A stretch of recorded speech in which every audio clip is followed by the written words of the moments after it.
bikula Bayibuli yo mu Yokaana essula eyokuna. Yokaana essula yakuna. Olwaliro omusumba Mugerwa ojja kusoma nange. Ojja kusoma ffenna ndowooza ojja kunsomera. Okuva ku lunyiriri lugenda kubeera lwakuna. Yokaana essula yakuna okuva ku lunyiriri olwokuna. Hallelujah. You stand and read.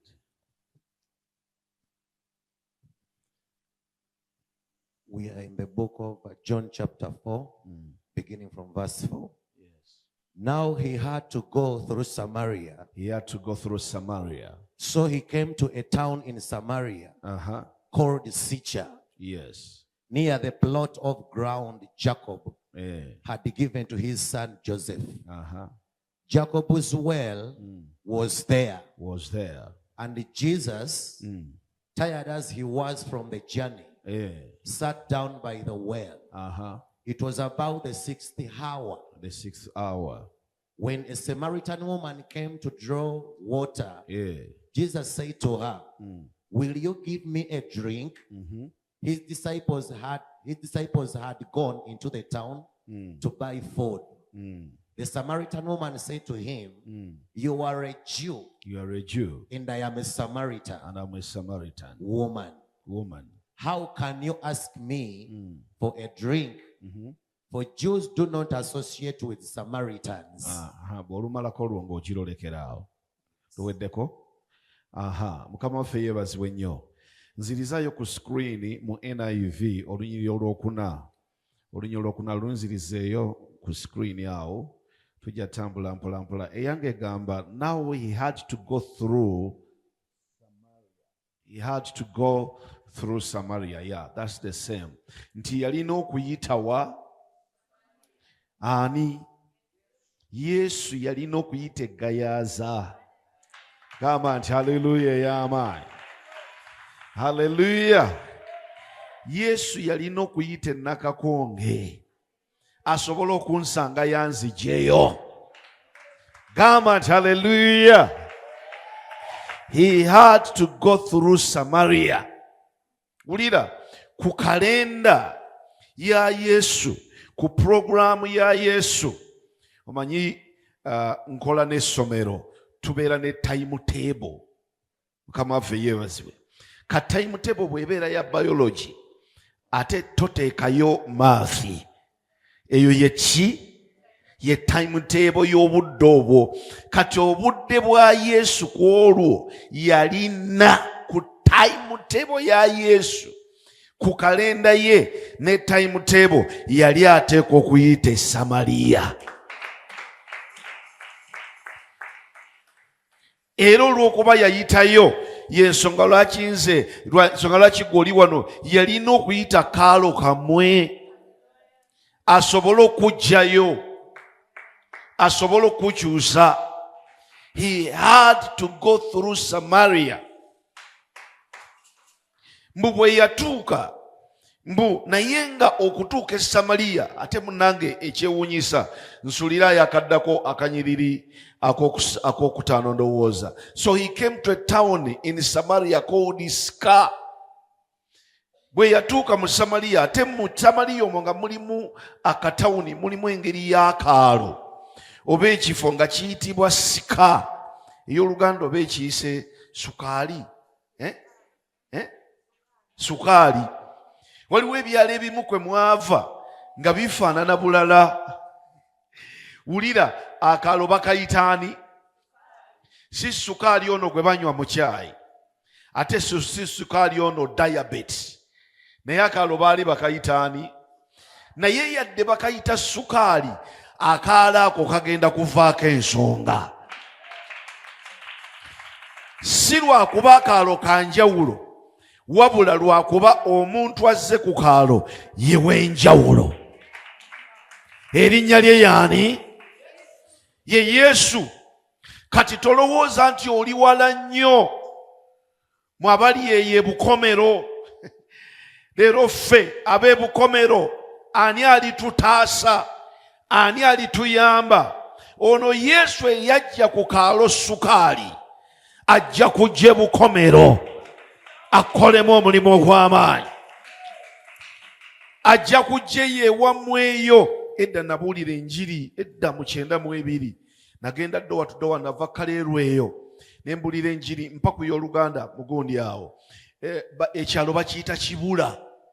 Okyamira bw'otuuka Eruweero mu tawuni n'okyamira si mu tawuni Eruweero e Kasana awo n'okwata booda n'odda munda eyo bayitayo Kibula.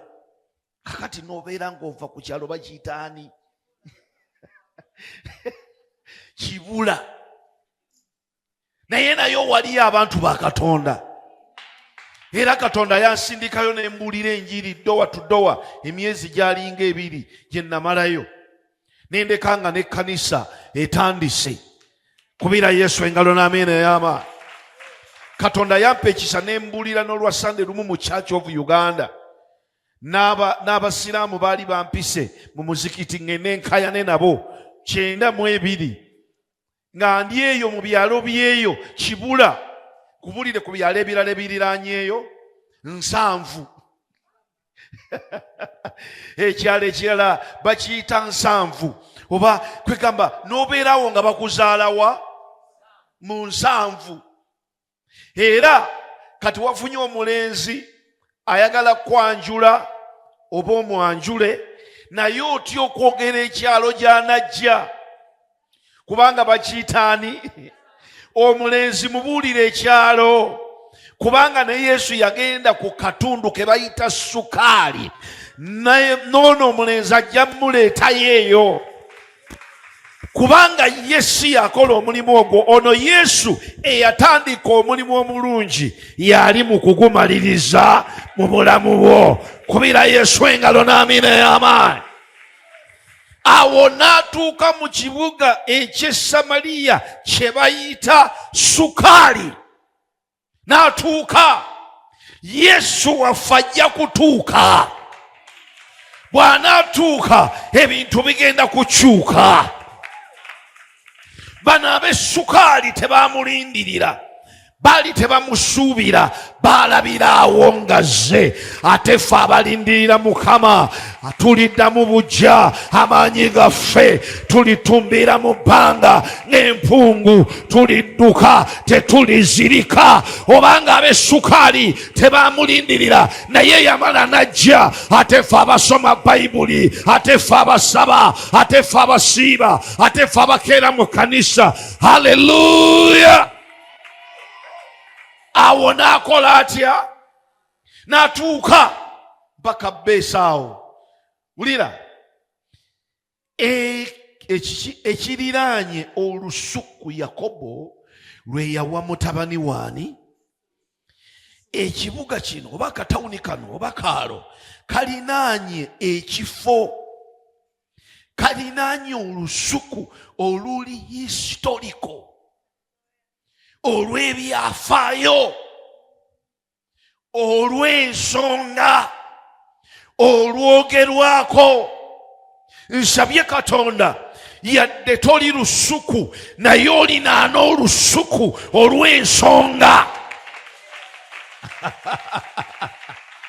Nsabye Katonda yadde siggwe State House naye olinaanaawo, olinaanaawo awantu awali strategic, nga walina amakulu mu ggwanga, nga walina history mu nsi eyo, ng'omuntu agendawo ayitira wano w'oli. Nsabye Katonda akusimbe strategically nga toli wala ne revival, nga toli wala n'engalo ya Katonda, nga toli wala ne breakthrough, nga toli wala n'okukyalirwa, ng'olusuku bwe luba lukyalirwa naawe bakutwaliramu. Ani agamba nti amiina n'aleluya y'amaanyi? Basebo ne bannyabo yaddegayaza tetuli mu Kampala naye era tuli mu metropolitan. Gamba nti amiina y'amaanyi. Yaddegayaza tetuli mu Kampala naye abagenda e Kampala bayita wano, n'abava e Kampala bakola batya? Bayita wano. Era abantu abamu batuyita banna Kampala. Nina nengende Bulaaya eyo abazungu mamba mbayita bajje mujje mutukyayire ne bambuuza where are you from in Uganda? Nga balowooza oba nva ggulu. obeeyo mu Western oba Eastern Uganda wala. Kati ngamba Gayaza is in 10 miles from Kampala. Oh wow, no, in fact ngataka kagamba kalaga nti kyenjogera kimanyi north of Kampala. Nembakatiriza not in northern Uganda but northern Kampala. 10 miles. In kilometers, only 14 kilometers. Oh, that's not far. That's not far. That's okay. Is Kampala the airport? No, Entebbe is the airport. How far? How many hours from Entebbe? We have express now. It's really easy. Just less than an hour and a half. Okay. When do you want me to come? Somebody say amen. Nsabye Katonda. Nsabye Mukama. Akuteke kukyale kiri okumpi awagenda okyalirwa awagenda okubeera omuliro awagenda okukyalirwa amaanyi ga Katonda. Hallelujah. Amen. Wuliriza ekirinaanye olusuku Yakobo lwe yawa omwana we. Omwana wani? Yusufu. Very strategic garden. Weyo luzungu eliyise etya nkeberera eliyise garden. English erinaanye olusuku nsabye kato plot ekiyise plot naye ey'olukanda eruyise luki lusuku. Basebo ne bannyabo luno olusuku Yakobo yali yaluwa mutabani wani? Yusufu. Tulina olusuku lwe bayita bulokozi. Gw'olwetaaga nange ndwetaaga. Kati wuliriza, tetuliraanye buliraanyi lusuku lwe bayita bulokozi, wabula tuli mu lusuku lwe bayita buki? Lwe bayita bulokozi.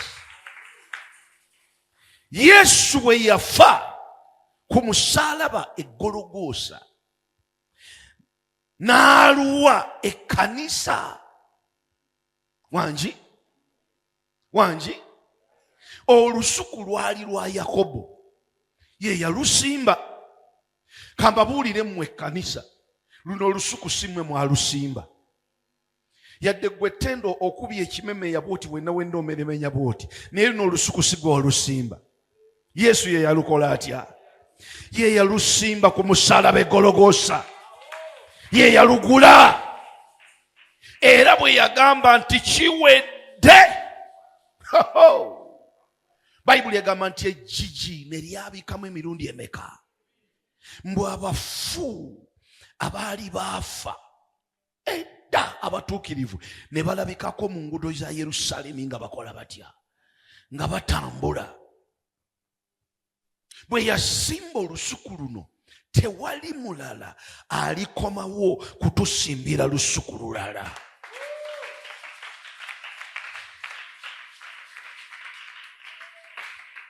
Yusufu bwe yalusimba, Yakobo bwe yalusimba yalugaba.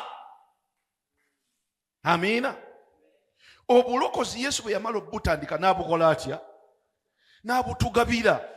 Tuli mu bulokozi tweyagala. Mwe tuyimbira buli nnyimba eza buli kika.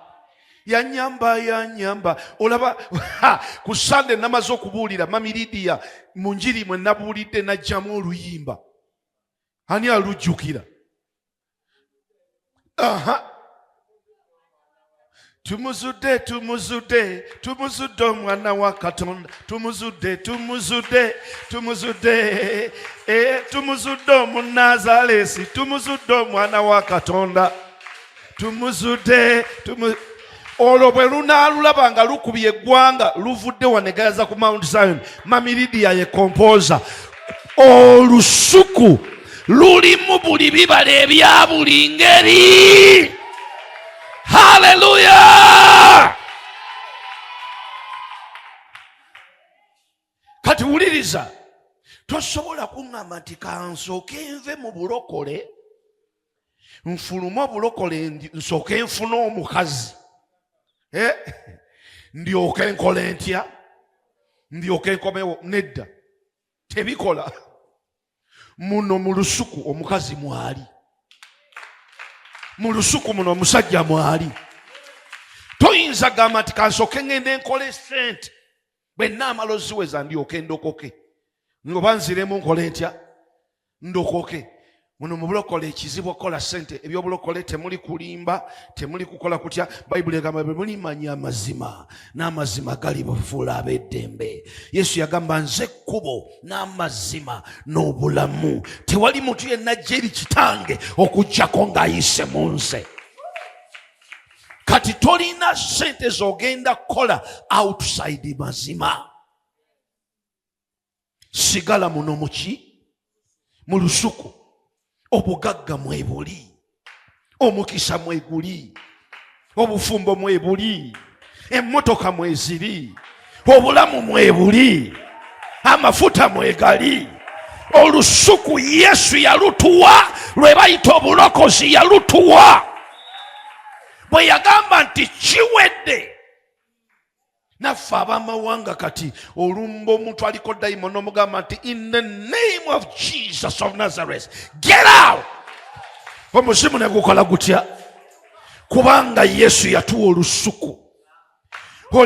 Olumba omuntu aliko ebigenge ataakwatibwanga nako, n'omukwatako n'engalo zo akawuka k'ebigenge ne katakwata. Kubanga Yesu yatuwa olusuku olulimu byonna. Yakobo bwe yasimba olusuku n'alugabira mutabani waani? Yusufu. Wuliriza, olinaanye Yakobo lwe yawa omwana we Yusufu. Kati kankubuulire, Yakobo yalina abaana 10 n'abandaba, naye yaluwaani? Do you know why? He was the most begotten. Ye yali asinga okuba omwagalwa. Ekkanisa ya Kristo is the most begotten before Jesus. Kuno ku nsi Yesu talinaako bugagga bulala okuggyako ekkanisa. Talinaako kya muwendo kisinga kkanisa. Tewali kyamuleeta okuggyako ekkanisa. Bwe yasimba obwakabaka bwa Katonda ku nsi, mission yali yakuzaala kkanisa. Gwe mugole wa Kristo. Yesu ye mugole, yawasa omugole. Nze naawe ffe bagole. Ng'oyagala okulaba Yesu akamufaamu, kwata ku mugole we. Haleluya! We the church, we are the Joseph of Jesus,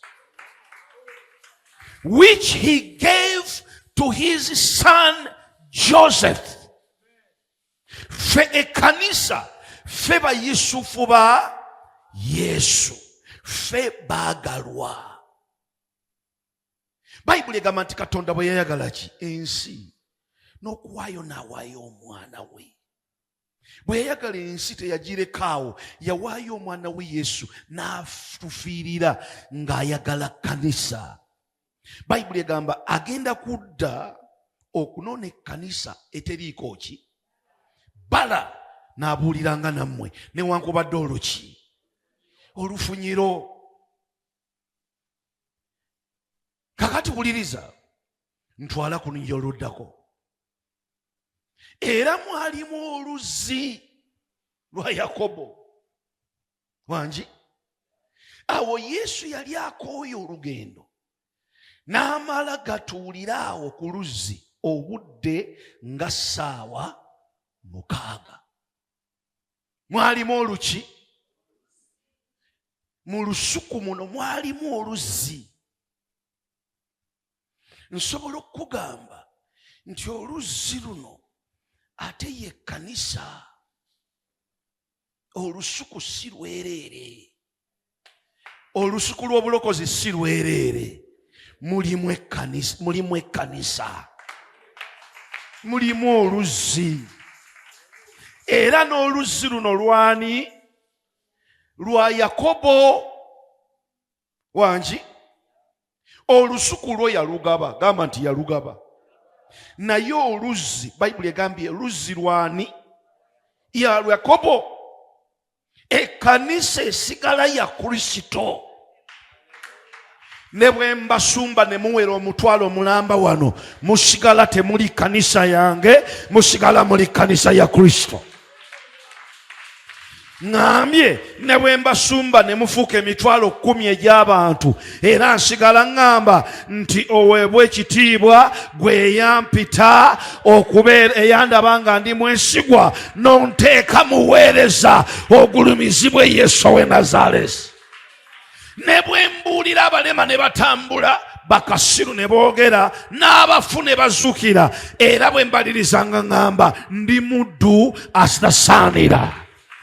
Kubanga oluzzi si lwange, ekkanisa si yange, oluzzi lwasigala lwa Yakobo, ekkanisa esigala ya Kristo, ye yagifiirira, ye yawaayo obulamu bwe ku musalaba e Gologoosa, yakubibwa emiggo 39. Bayibuli egamba emiggo gye gye gituwonya.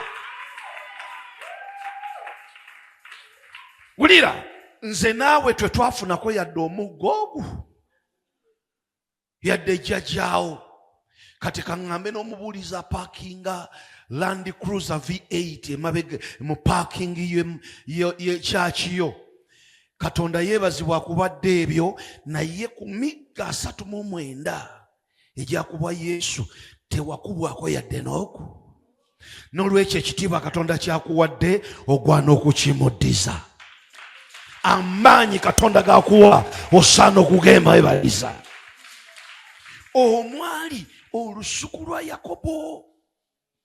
Basebo ne bannyabo, muno mu bulokozi mulimu olusuku olutali lwa bulijjo, olutali lwa ddiini, olutali lwa Biikira Maaliya, olutali lwa Muhammadi. Mulimu olusuku nga lwa Yakobo. Yakobo tugambye ye Kristo, ye mwana wa Katonda. Katusome. Omukazi Omusamaliya najja okusena amazzi. Yesu n'amugamba nti mpa nnywe. Haleluya. Omukazi Omusamaliya najja okukola atya? Kitegeeza abantu bajjangako ku luzzi kuno nga bazze kusena mazzi. Nsabye Katonda obeera omu kubamanyiddwa nti musena amazzi. Ekkanisa yaffe bw'eba erina lunch hour, obeera omu kubajja ne musena. Mu evening services wabeerawo amazzi wano, amazzi gaba gateese. Gamba nti amiina. Tolinda lwa Sunday. Jangu ku Lwokutaano, jangu ku Lwokubiri. Amazzi gabeerawo nga gakoze gatya. Ate ekyewuunyisa, bw'oba ofuluma wano tetugenda kulaba yadde n'akadomola n'aka ng'ofuluma nako. Ago tetugalina. Haleluya. Ago tetugalina, n'ogagaba tetugagaba. Ago mu budomola maneyane ewano mie. Ngambye amazzi, kubanga mwagala kati okutandika okuleeta obudomola wano. Kubanga musumba waffe naye afuuse omugabi w'amazzi. Wanaago mu budomola maneyane mie. Era n'abaaga kuwadde ge walese ku dduuka lyo oba mu nnyumba yo, ddayo ogayiwe ogambe nti ekisiraani genda mu linnya lya Yesu w'e Nazareti. Wano oluzzi, amazzi ge twogerako ye Mwoyo wa Katonda, ye Mwoyo Omutukuvu wa Katonda. Bw'akka ku bulamu bwo, wulira engeri gye tusena. Singa Mukama teyali wamu nange, abalabe baali mpangudde. Haleluya. Wuli wakala kagamba komyawo, komyawo Yesu, komyawo okwagala okwasooka. Nawe osobola okola olwo tuba tusena. Gamba nti olwo tusena. omukazi najja ku luzzi lw'ewaabwe, awo weewaabwe we yalinga asena, oluzzi lwabwe alumanyi, akuza alulaba. Bayibuli egamba yatuukawo ssaawa zaalinga 6 najja okusena amaki. Kanzikirize Katonda nti mwazze kusena amazzi ag'Omwoyo Omutukuvu. Kanzikirize Katonda nti buli ali wano alina ensulo, alina ensuwa mu mutima gwe, ensuwa ey'omwoyo mu mutima gwo, mu mwoyo gwo. Kanzikirize Katonda nti olwaliro wegguddewo nga njogera ebigambo bino nti onoogenda n'omwoyo wa Katonda mu linnya lya Yesu wa Nazareti. Haleluya. Kubanga abayigirizwa be baali bagenze mu kibuga okugula emmere. Tugende. Awo omukazi Omusamaliya n'amugamba nti, Omuyudaaya, kiki ekikusabya okunywa erinze Omusamaliya? Kubanga Abayudaaya nga tebatabagana n'Abasamaliya. Yesu ye yasooka ku luzzi. Amiina. Omukazi Omusamaliya ne zimuleeta. Ennyonta Yesu emukola ki? Emuluma. Yesu agamba omukazi Omusamaliya nti, owange mpa ku ki? Ku luzzi nno kuno basebo ne bannyabo kuliko ebyokuyiga bingi. Ekisooka, abantu bakuŋŋaanirako. Amiina. Era ffe edda bwe twalinga tukula, waliwo obudde bwe twagendanga ku luzzi nga tumanyi nti kati Kanamwangi gyali, Beekalaze gyali, ne Gundi gyali, ne Njagenda gyali, nga tumanyi kakati sawa ya bidomola. Haleluya. Ebimu tugenda mu bo tubikuba, tugenda ne nga tutuuka eyo, bw'otuuka nga banno tebannatuuka n'osooka okituulako n'obeerawo. Kati ne mubeerawo muli ku luzzi. Kati ku luzzi abantu bakuŋŋaanirako. Ku kanisa abantu bakuŋŋaanirawo. Kikubire engalo n'amiina ey'amaanyi.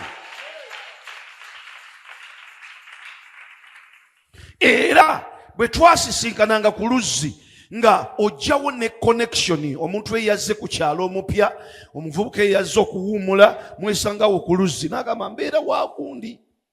A well is a place of meeting, is a place of connections. Ekkanisa ekusisinkanya n'abantu. Yesu, omukazi ono yasisinkana na Yesu wa ku luzzi. Ku luzzi waliwo right connections. Kubanga abantu abajja ku luzzi bonna baba beetaaga amazzi, bonna baba balina ensonga. Haleluya. Omuntu ajja ku luzzi ng'alina ekidomola. Abantu abajja mu church baba balina ensonga. Abamu baba baakoowa dda, abasajja babagoba, bizinensi zaagwa. Omukazi yajja n'ensuwa nga nkalu nga temuli mazzi. Abantu abamu mwajja wano muze mu church ng'ensuwa zammwe zaakala dda. Ndi wano bagamba nti ku luzzi we wajja waliwo amazzi amateefu. Kubanga Bayibuli egamba mu Zabbuli 23 ti Mukama ye musumba wange seetaagenga